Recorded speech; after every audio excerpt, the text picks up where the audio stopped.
Member for Prince George Mackenzie. Mr. Speaker, when I was a child, I embraced the outdoors as a coping mechanism for the stressors of life. As I got older, the outdoors became not only my source of solace, but a source of food and nutrition for my family. Fish to fowl to wild game such as moose and elk, wild strawberries, blueberries, huckleberries, and other varieties of wild harvests were common on our tables. Over many decades of observation and interaction with wilderness, I began to recognize a symbiotic relationship between flora and fauna, between species, the natural food chain necessary for survival of all species. The importance of broadleaf plants and grasses that produce the flowers, the fruit, and seeds relied upon by insects, birds, and small rodents that in turn provide protein for raptors and carnivores.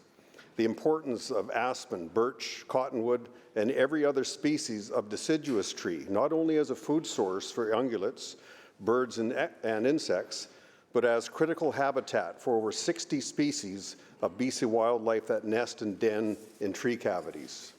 I observed the critical role these trees play in transpiration, shade, and moisture retention, wildfire mitigation. But over these several decades that equate to over half a century, I've observed the cumulative effects of forest harvesting and the transformation of primary mixed forests to monocultural conifer plantations. I've witnessed the silencing of our forests.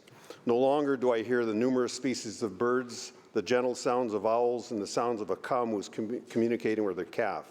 No longer do I hear the mating call of the pine marten in early summer. Mr. Speaker, our forests used to be so much more than a mere source of wood fiber. 75 years of a sustained yield forest strategy focused only upon conifer growth and yield has silenced our forests.